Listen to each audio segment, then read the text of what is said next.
Well, let's go back to, we were talking about Life Dollars. So we were talking a little bit about the program itself, but tell us how Life Dollars works so that people kind of understand how that happens. There's a website called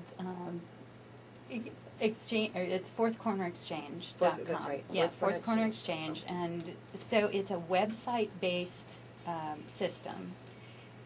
Life Dollars are based on an hour of time in like a sustainable value of $1, so of value. So if you in Bellingham, it's about $10 or $11 an hour. So that's about, we're basing ours on it too. But you have to apply, and it costs.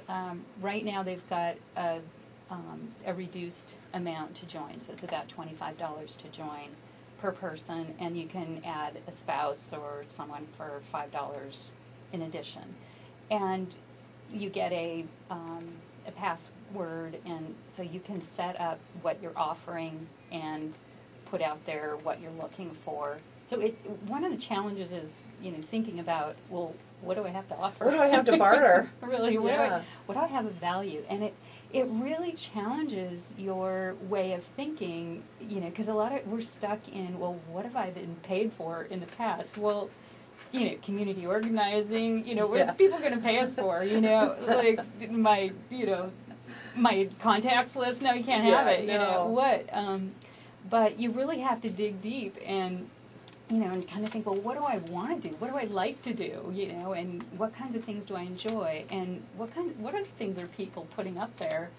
But the idea is that the capacity of the community grows, and the relationships across the community grow, because say, you've got horse manure that, I know, that's taking up space. I thought I'd have to pay somebody to get rid of. You might get Life Dollars, definitely.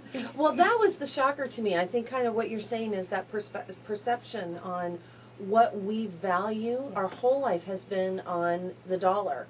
Our worth, our houses, who we are, what we spend, what we eat, all of that is intrinsically based on everybody understands this is the value of the dollar. Right. But when you're talking about something like digital money, something where the community decides the value of the dollar, then it completely changes, because that was, one guy said, he goes, well, I've put my truck on there. I've got an old pickup truck that's sitting out in the backyard, so I'll come pick up something. And I was kind of laughing. I said, well, you come pick up my manure and take it away.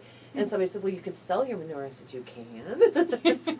Really? Somebody would pay me? Yeah. Yeah. People with gardens that, like I would. Yeah. And well, here you go. So you grow carrots out of the manure, and then I'll buy the carrots from you, and then I can feed my horses. Well, the nice thing about Life Dollars is it doesn't have to be my carrots that you buy. That's true. That you can get a massage from Kim across the lake, who does wonderful massages, or you can trade it for anything from anyone who will trade with you. So you have to negotiate, which is also community building. You're building conversations across, that build relationships with people.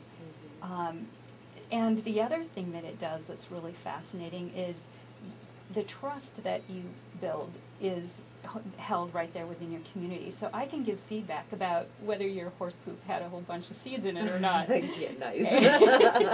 And it's great poop, great carrots, or I only got half of what I paid for, and then people won't trade with you. So it's like a small village community where people who have actually, Francis tells a story of one gentleman who kind of got blackballed because someone gave him a really bad review. He burned somebody, and no one would trade with him. So it's kind of a self-policing thing. And the other thing is that that the capacity in the community grows with the more trades that you do. So you can build wealth within the community and social capital within the community without spending a U.S. dollar. Right, and you're aware of what everybody else has. Yeah. So I was thinking the other day, I'm like, oh man, I need a popcorn maker.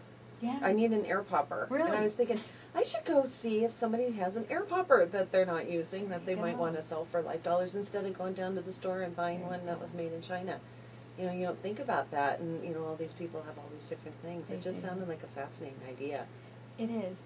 I think, you know, it really holds a lot of hope for me, you know, and I think as our community, because it does, it takes, it's a different way of thinking in a cooperative money system as opposed to a competitive money system.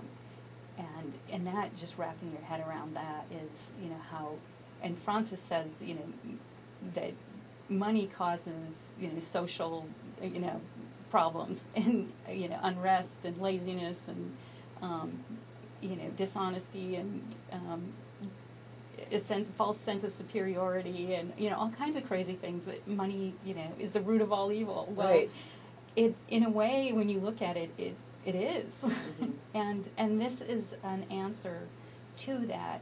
He tells a really fascinating story about his grandmother in England during the Depression, and not a lot of people talking about it, but asked him, you know, kind of pressed her on, you know, well, what was it like? Well, we were really hungry. And he said, well, it's too bad that the crops failed. And she said, no, it wasn't the crops that failed. There was no money to buy the food from the farmers. The farmers were burning the food 20 miles away, and there was no money to buy it. Wow.